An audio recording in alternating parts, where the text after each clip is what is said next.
चलिए स्टार्ट करते हैं। Section number 237, power of central government to provide for amalgamation of companies in public interest. तो पहले इसके प्रोविजंस को एक बार गो थ्रू कर लेते हैं, पढ़ लेते हैं, उसके बाद इसको डिस्कस करते हैं। तो पहला पॉइंट क्या है? Central government may by order provide for amalgamation in the public interest where the central government is satisfied that it is essential in the public interest. ये जो वर्ड है ना बहुत इंपॉर्टेंट है, essential in the public interest. इसके ऊपर एक case supreme court तक गया था, अभी एंड में डिस्कस करता हूँ आपके साथ। तो सुप्रीम कोर्ट ने इसी पर्टिकुलर पॉइंट के ऊपर अपना डिसीजन दिया था, date 2 or more companies should amalgamate. Then central government by an order notified in the official gazette provide for the amalgamation of those company into a single company with such constitution, property, power, right, interest, authority and privileges and with such liabilities, duties and obligation as may be specified in the order. तो क्या मिलेगा? फ़ायदा भी मिलेगा, साथ में नुकसान भी मिलेगा। फ़ायदा इन द फॉर्म ऑफ आपका property, power, right, interest, authority, privileges, ठीक है, ये सब फायदे हैं। नुकसान क्या है? Liability, duty, obligation.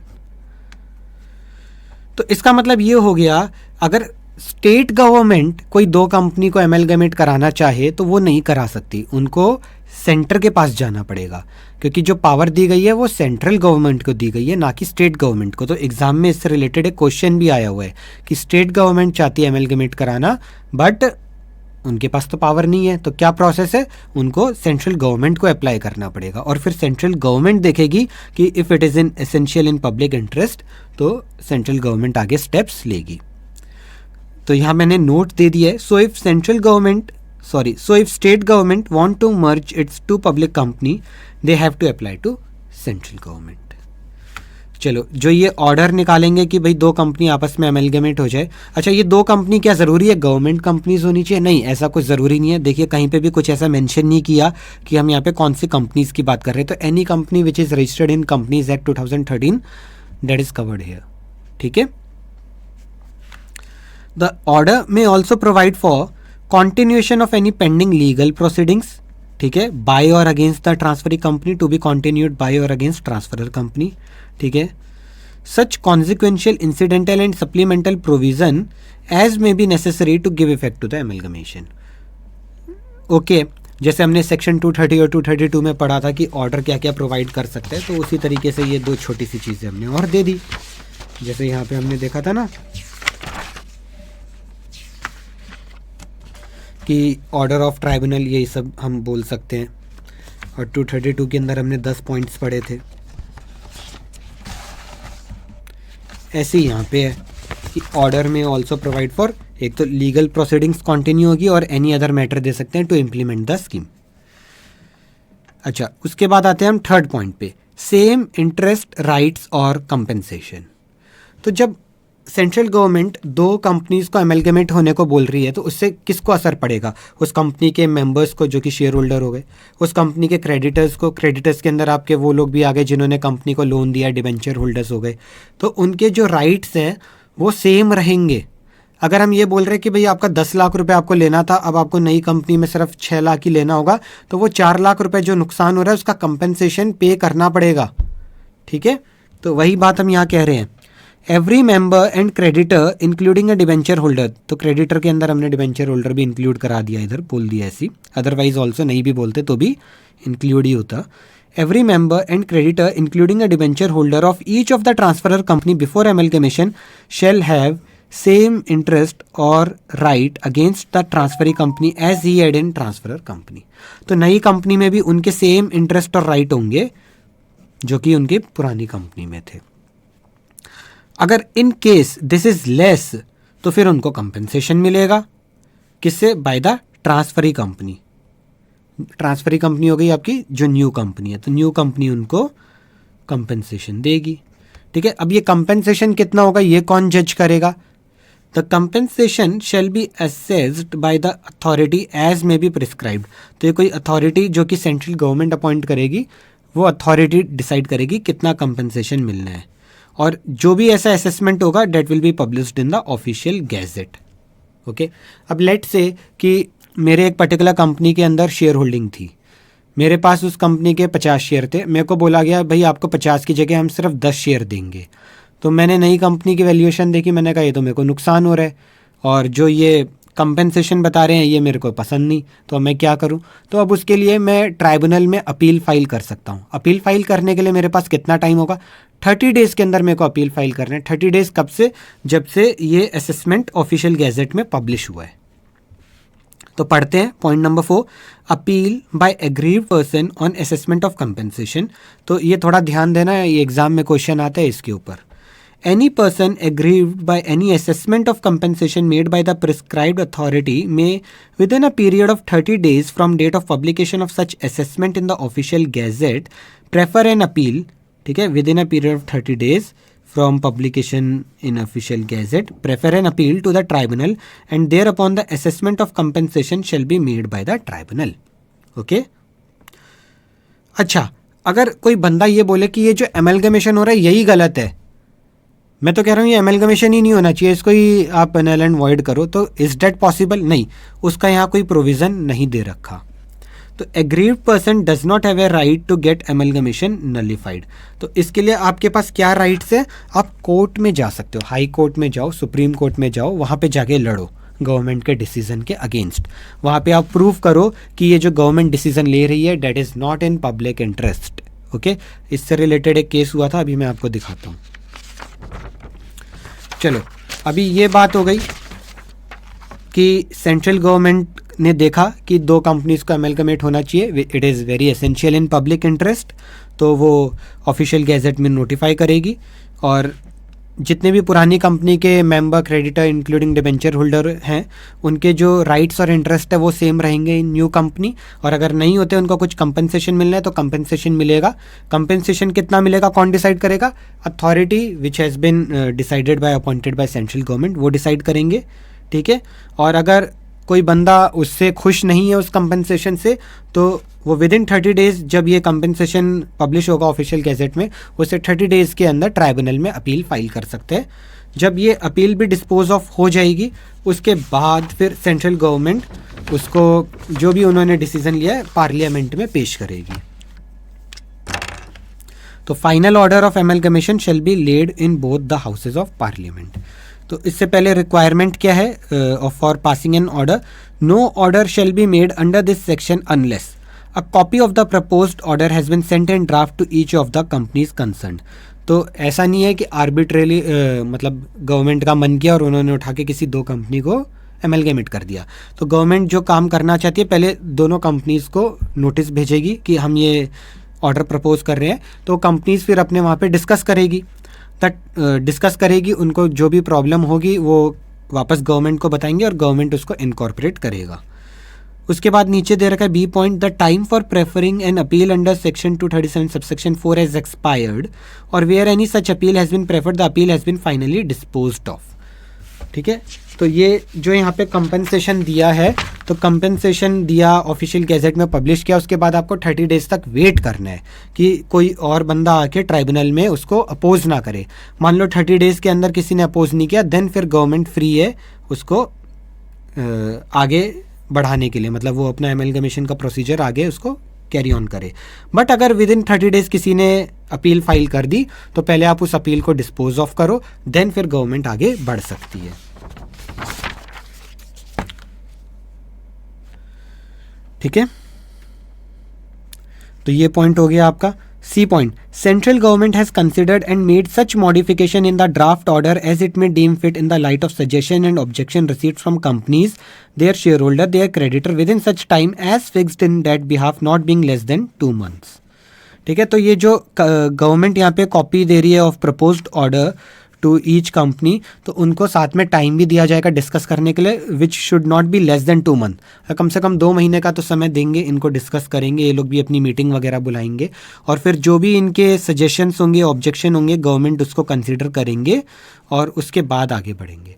और अगर गवर्नमेंट कंसिडर नहीं करती, गवर्नमेंट आर्बिट्रेली कर देती है, अपना डिसीजन दे देती है, तो फिर इनके पास क्या रेमेडी अवेलेबल है? कोर्ट में जाओ, गवर्नमेंट के अगेंस्ट कोर्ट में केस फाइल करो, हाई कोर्ट में जाओ, सुप्रीम कोर्ट में जाओ। ठीक है, तो जब ये सारे हर्डल्स पूरे हो जाते हैं, सब कुछ ऑल ओके हो जाता है, तब उसके बाद फाइनली गवर्नमेंट जो एमलगमेशन का ऑर्डर है उसको both the houses of parliament, Lok Sabha Rajya Sabha, उसके अंदर पेश कर देंगे। डेट्स इट, इतना ही है। ओके अब इससे रिलेटेड मैं आपको एक केस बता रहा था कि केस हुआ था, केस क्या था अभी वो डिस्कस कर लेते हैं। देखिए ये केस है 63 moons technology limited versus union of India and others. ठीक है, तो इसके अंदर क्या हुआ था, एक एक्सचेंज था नेशनल स्पॉट एक्सचेंज लिमिटेड, जिसको शॉर्ट फॉर्म में NSCL बोलते थे। ये था 99.99% subsidiary of this company 63 moons technology limited. Okay और पहले इसका नाम था फाइनेंशियल टेक्नोलॉजी इंडिया लिमिटेड। तो ये जो कंपनी थी NSCL, इसके अंदर कुछ ना घाटा वगैरह लग गया था, फ्रॉड हुआ था समथिंग, कुछ ऐसा हुआ था, because of which they shut down its operation on the ground of payment default. ठीक है, and was order that it can not enter into any new contracts by SEBI, और सेबी ने ऑर्डर दे दिया अब आप कोई नया कॉन्ट्रैक्ट एंटर नहीं कर सकते बिकॉज आपने घपला कर दिया। तो जब ये क्राइसिस हुआ तो फिर जो MCA है, जो गवर्नमेंट हो गई, तो गवर्नमेंट ने डायरेक्शन दिया कि NSCL और ये 63 मून्स, ये जो कंपनी है, ये आपस में मर्ज हो जाए। तो ये तब उस वक्त पुराना कंपनी लॉ होता था, उसके अंदर ये 396 सेक्शन था, अब नए कंपनी लॉ के अंदर ये 237 हो गया। तो फिर the company challenge the order, तो कंपनी ने ये ऑर्डर को, मतलब कौन सी कंपनी, 63 मून टेक्नोलॉजी, उन्होंने कहा कि ये भाई ये घाटा लग गया इस कंपनी में और जिन्होंने फ्रॉड किया वो पकड़े गए वगैरह जो भी है। अब इससे हमारी पेरेंट कंपनी का क्या मतलब, कंपनी जो घाटा लग गया, अब उसके अंदर हम कुछ नहीं कर सकते, हम क्यों इस घाटे को सहन करें अपने साथ मर्ज करके। तो इन्होंने पहले केस डाला बॉम्बे हाई कोर्ट में, बॉम्बे हाई कोर्ट ने गवर्नमेंट के फेवर में डिसीजन दिया।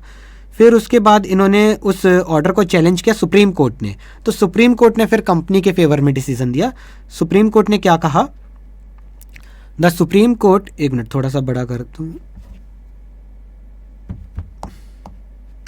ऐसे ही ठीक था, सॉरी।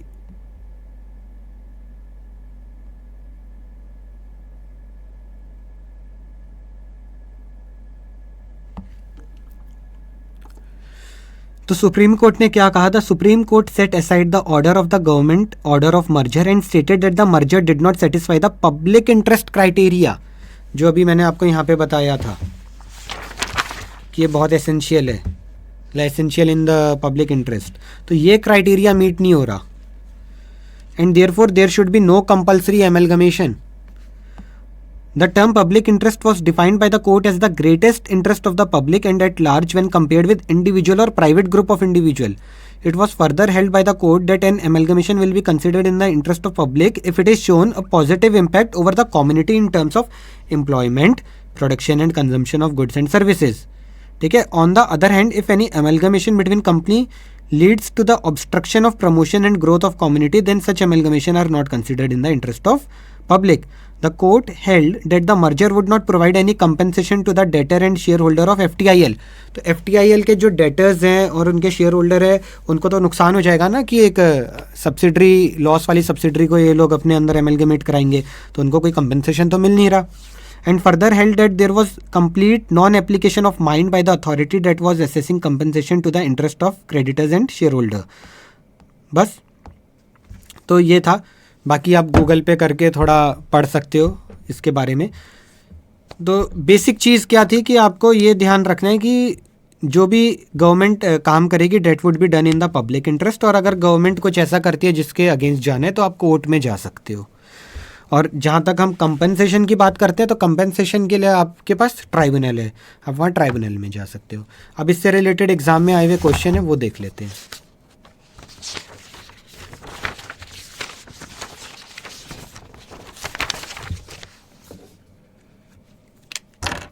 देखिए question number 11, cotton yarn limited and country cotton blossom limited are two listed company engaged in the business of textile.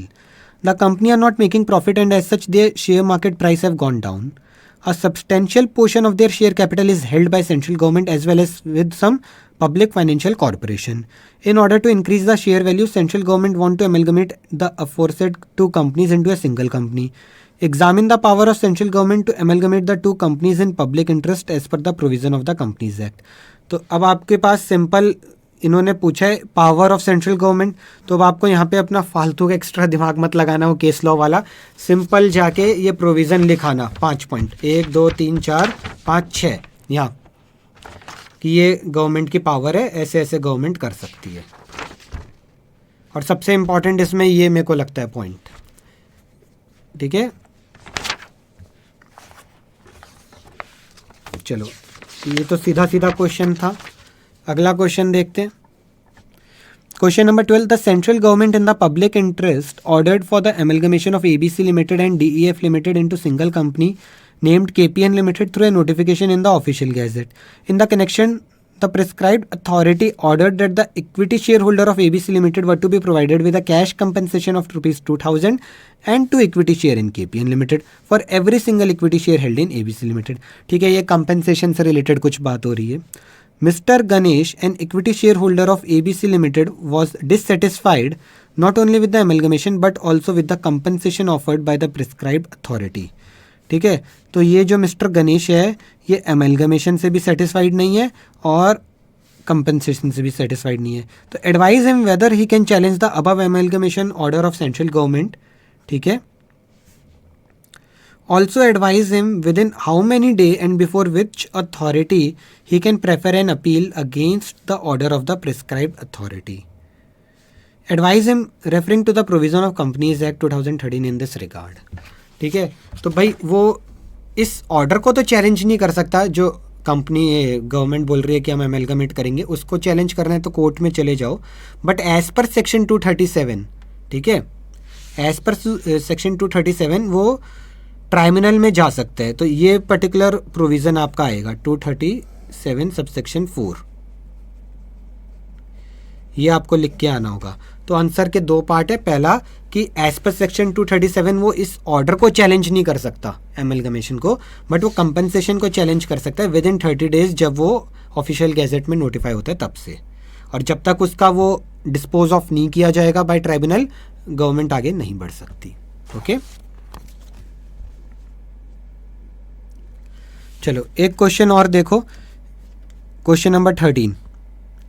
CRP Limited and TJC Limited are wholly owned by Government of Tamil Nadu. As a policy matter, the government issued administrative order for meeting TJC Limited, for merging TJC Limited with CRP Limited in the public interest. State the authority with whom the application for merger is required to be filed under the provision of the Companies Act. Also state the provision governing the preservation of books and record of TJC Limited after merger under the said act. TJC हो गई आपकी पुरानी company. ठीक है, तो ये आपका cover होता है सेक्शन नंबर 239 से। ओके, और ये जो अथॉरिटी है किसके पास है? ये अथॉरिटी है सेंट्रल गवर्नमेंट के पास। तो यहाँ पे मैंने आपको पॉइंट लिखाया था कि if central government want to merge its two public company they have to apply to central government, sorry, if state government want to merge it two public company they have to apply to the central government. तो ये point आपको ध्यान रखना है, ये अभी recent time में question आया था। और ये जो प्रोविज़न पूछ रहे हैं बुक्स को प्रिजर्व करने का, ये सेक्शन 239 के अंदर दे रखा है। तो ये भी अभी मैं आपको साथ में करवा देता हूँ। ये रहा छोटा सा आपका प्रोविज़न है, section 239। A company which has been amalgamated with another company और वो share have been acquired by another company under this chapter shall not dispose of its book and paper without prior permission of central government. ठीक है, उसके बाद second point, कब तक preserve करेंगे? Central government before granting permission may appoint a person to examine the books and paper for the purpose of finding out whether they contain any evidence of the commission of an offence in connection with the promotion or formation or the management of the affair of the transferor company or amalgamation or acquisition of share of the transferor company. Right? तो कोई time period नहीं है, बस आपको simple ये बोल दिया कि जो पुरानी कंपनी है वो अपने बुक्स एंड पेपर तब तक डिस्पोज ऑफ नहीं करेगी जब तक सेंट्रल गवर्नमेंट की परमिशन नहीं मिल जाती। सिंपल बात है। और सेंट्रल गवर्नमेंट परमिशन देगी, उसको बुक्स को पूरा प्रॉपरली एग्जामिन करेंगे कि कोई ऑफेंस ना हुआ हो पुरानी कंपनी की प्रमोशन या फॉर्मेशन में या नई कंपनी इसमें एमलगमेशन के अंदर। ठीक है, तो सिंपल सा ये कॉन्सेप्ट है। सेक्शन याद रख लेना 239। तो चलिए इसके साथ हमारा ये सेक्शन भी फिनिश होता है। 237 और 239 अब हमने 2 और कर लिए। ये हो गया, इसके साथ मैंने आपको ये वाला सेक्शन और करवा दिया। तो नेक्स्ट वीडियो के अंदर अब हम स्टार्ट करते हैं अपना सेक्शन 233 से, फास्ट ट्रैक से। अब मैं एक लाइन में सीक्वेंस में आपको सब कुछ गो थ्रू करा देता हूँ। जितना भी हमारा इम्पॉर्टेंट टॉपिक्स थे जहाँ से क्वेश्चंस मोस्टली आया करते हैं एग्ज़ाम में इस पर्टिकुलर चैप्टर से, वो सब अब हम कर चुके हैं। अब हम जो करेंगे वो बस इसलिए कर लीजिए because you never know, exam में अब बचे हुए टॉपिक है, इधर से भी क्वेश्चन आ सकता है, तो आपको नॉलेज तो होना चाहिए, ठीक है। बट जो मेन चीज़ें थी वो अब हमारा हो चुका है इस चैप्टर से। चलिए, थैंक यू।